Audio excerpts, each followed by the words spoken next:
everyone. Ready for another deep dive? Today we're going to get into the psychology behind hair care marketing. Like, how do these brands make us want their products so badly? Yeah. It's really interesting because they're not just selling a shampoo or a conditioner. Right. They're selling an experience, Yeah. a feeling, or like the answer to a problem we didn't even know we had. Totally. It's all about tapping into those desires we all have, for more time, more confidence, a total transformation.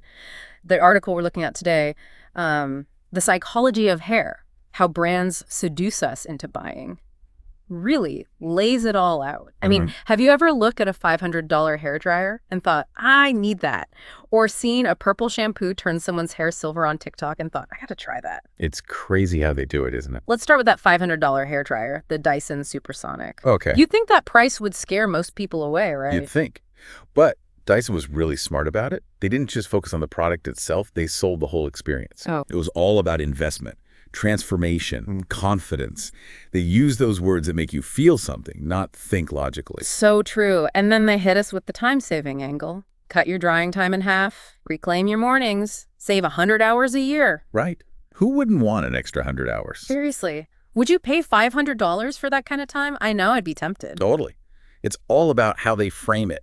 Right. They take this problem, we all have lack of time, and boom, their hairdryer is the answer.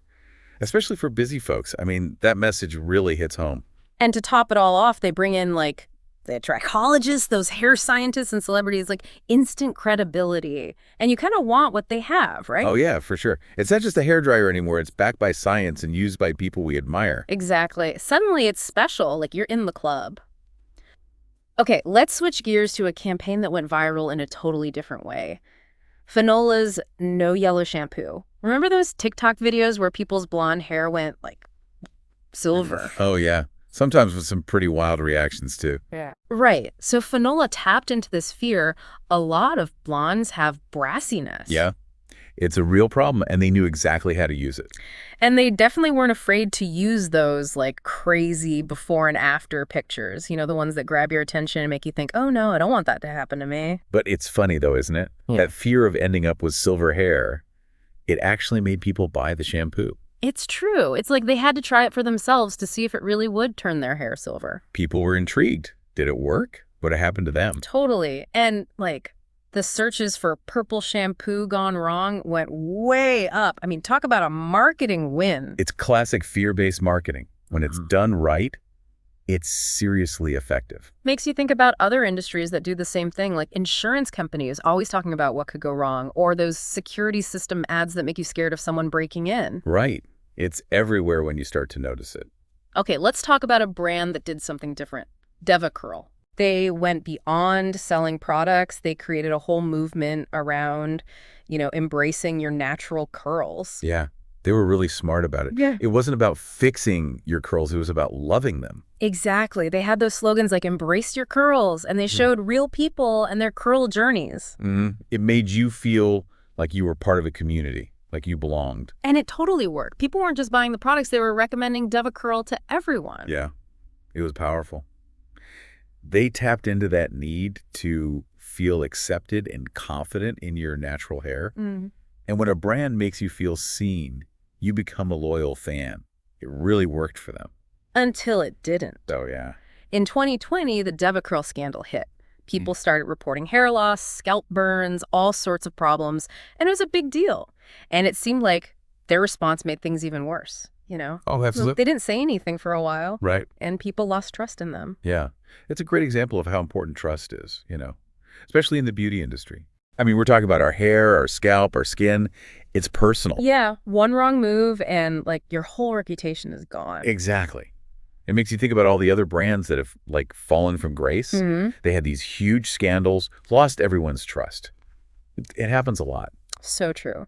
Okay, let's move on to something a little more upbeat. The Revlon one-step volumizer. Okay.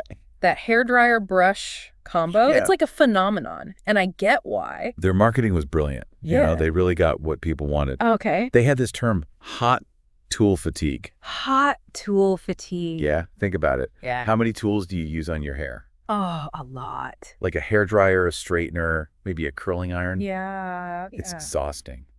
and it takes forever. Ugh, it's the worst. Exactly. And Revlon was like, we have the solution. Okay. The one step. Get rid of all those other tools, save time, make your life easier. So smart. No wonder it became such a big hit. Yeah. It worked for everyone, Busy Yeah. moms, people who just hate spending hours on their hair, even like professional stylists. Totally. It goes back to what we were saying about Dyson, right? People are obsessed with saving time. It's a huge selling point.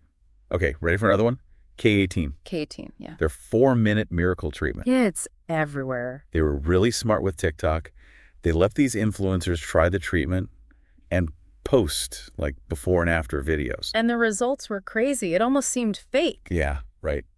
A leave-in treatment that fixes your hair in 4 minutes. It sounded too good to be true. And that was the whole point. They didn't explain exactly how it worked. They just made you curious. Okay. So people were like, wait, what is this magic? They had to find out. And if you looked at the comments on those videos, it was all questions like, where can I buy this? Does it really work? It created so much buzz. It's that curiosity gap thing. Curiosity gap. Yeah. When you don't give people all the information, they want to learn more. And then they're more likely to buy. It's like a little marketing trick.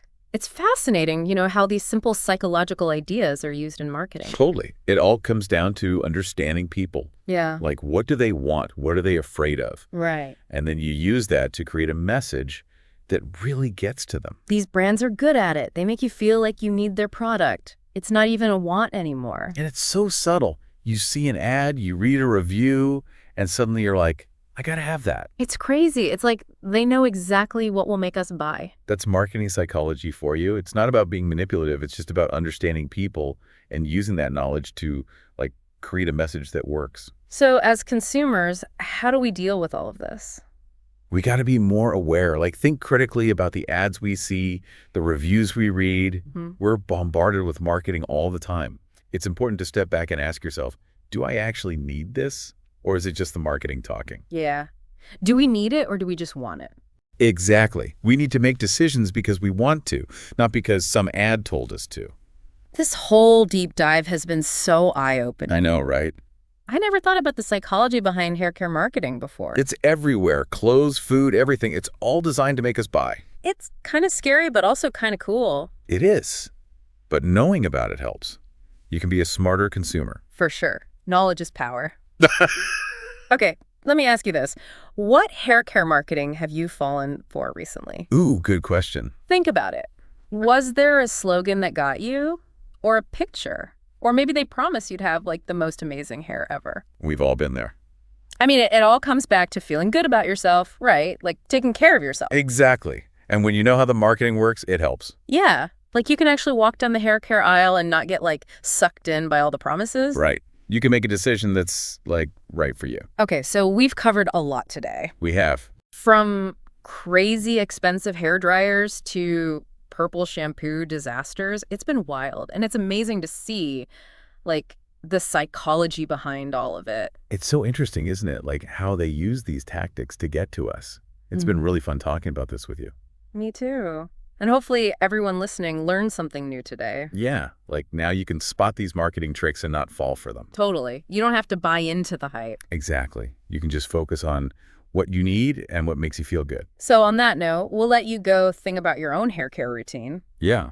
Take a look in your bathroom and see if you've fallen for any of these marketing tricks. I bet you have. Yeah. But don't worry. You don't need all those fancy products to have great hair. Just take care of yourself and be confident. Until next time, keep those curls bouncing and those minds questioning.